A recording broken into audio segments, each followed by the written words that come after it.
बच्चों, आज का पाठ है विराम चिन्ह।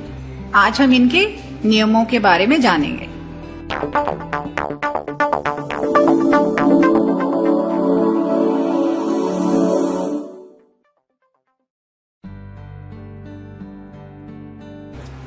विराम शब्द का अर्थ है रुकना।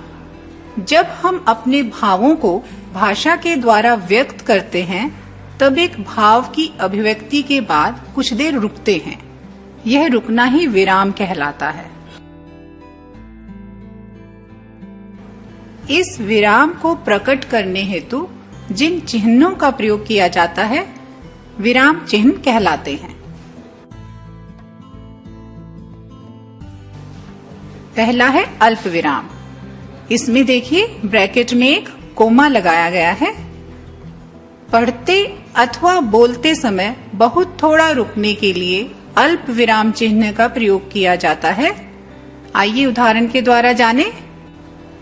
जैसे सीता, गीता और लक्ष्मी। यह सुंदर स्थल जो आप देख रहे हैं, बापू की समाधि है। हानि लाभ, जीवन मरण। इन वाक्यों में देखिए थोड़े थोड़े स्थान के बाद अल्प विराम लगाया गया है।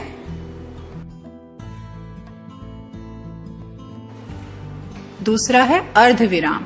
इसमें एक बिंदु और उसके नीचे कॉमा लगाया जाता है। जहां अल्प विराम की अपेक्षा कुछ ज्यादा देर तक रुकना हो, वहां अर्ध विराम चिन्ह का प्रयोग किया जाता है। आइए उदाहरण में देखें। जैसे सूर्योदय हो गया, अंधकार न जाने कहां लुप्त हो गया। तीसरा है पूर्ण विराम। इसमें एक सीधी लाइन वाक्य की समाप्ति पे लगाई जाती है, जहां पर बात पूर्ण हो गई हो।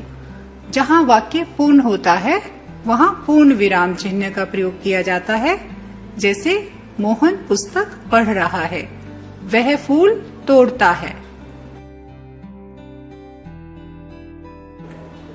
चौथा है विस्मय आदि बोधक चिन्ह। इसमें एक लाइन के नीचे बिंदु लगाया जाता है। विस्मय हर्ष, शोक, घृणा आदि भावों को दर्शाने वाले शब्द के बाद अथवा कभी कभी ऐसे वाक्यांश या वाक्य के अंत में भी विस्मय आदि बोधक चिन्ह का प्रयोग किया जाता है। आइए उदाहरण में जानें। हाय, यह बेचारा मारा गया। इसमें वाक्य के आरंभ में ही हाय शब्द के बाद विस्मय आदि बोधक चिन्ह लगाया गया है। वह तो अत्यंत सुशील था, बड़ा अफसोस है। ऐसे वाक्यों में विस्मय आदि बोधक चिन्हों का प्रयोग किया जाता है। पांचवा है प्रश्नवाचक चिन्ह। इसमें प्रश्नवाचक चिन्ह एक देखिए ब्रैकेट में लगाया गया है। प्रश्नवाचक वाक्यों में अंत में यह चिन्ह लगाया जाता है। जैसे किधर चले, उसके बाद देखिए तुम कहाँ रहते हो।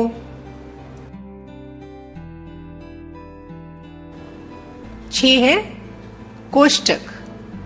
इसमें देखिए दोनों तरफ से हाफ सर्कल बंद हो रहा है। इसका प्रयोग पद यानी शब्द का अर्थ प्रकट करने के लिए कर्मबोध और नाटक या एकांकी में अभिनय के भावों को व्यक्त करने के लिए किया जाता है। जैसे उदाहरण में देखेंगे निरंतर।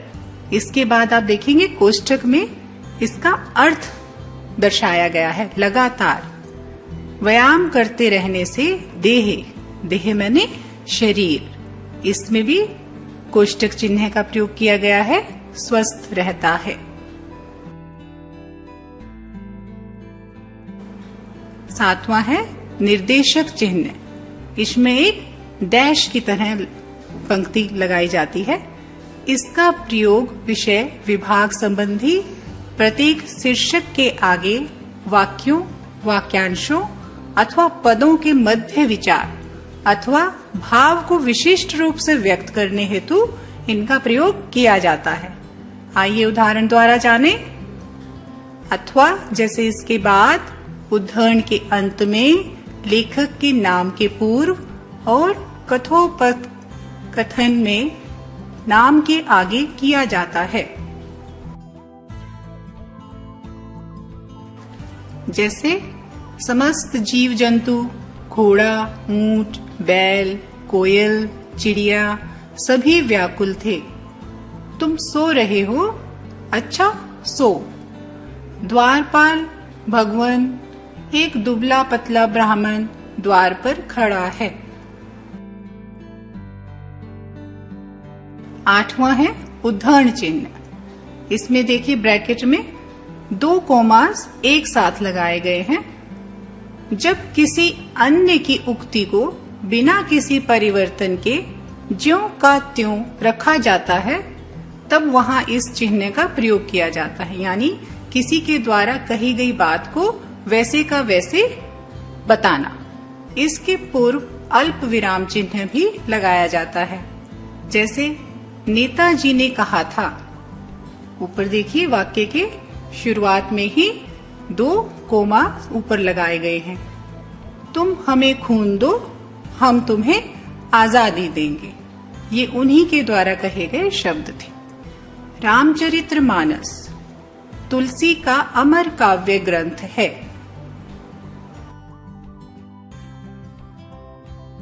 नौवां है आदेश चिन्ह।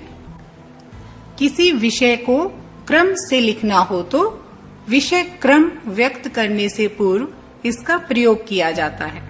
उदाहरण देखें, जैसे सर्वनाम के प्रमुख 5 भेद हैं: पुरुषवाचक, निश्चयवाचक, अनिश्चयवाचक, संबंधवाचक और प्रश्नवाचक। 10वां है योजक चिन्ह। इसमें एक थोड़ा सा लंबी डैश लगाई जाती है। समस्त किए हुए शब्दों में जिस चिन्ह का प्रयोग किया जाता है वह योजक चिन्ह कहलाता है। जैसे माता पिता, दाल भात, सुख दुख, पाप पुण्य।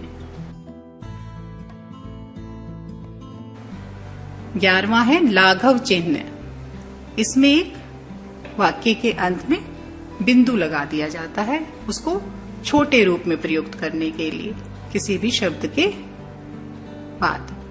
किसी बड़े शब्दों को संक्षेप में लिखने के लिए उस शब्द का प्रथम अक्षर लिखकर उसके आगे शून्य लगा देते हैं। जैसे पंडित, डॉक्टर, प्रोफेसर। इसमें देखिए डॉक्टर का पूरा लिखने की बजाय डॉ लिख के एक छोटा बिंदु लगा दिया गया है। प्रोफेसर को भी इसी तरह से प्रो लिखकर एक बिंदु लगा दिया गया है। बच्चों, आज हमने विराम चिन्हों के नियमों के बारे में जाना।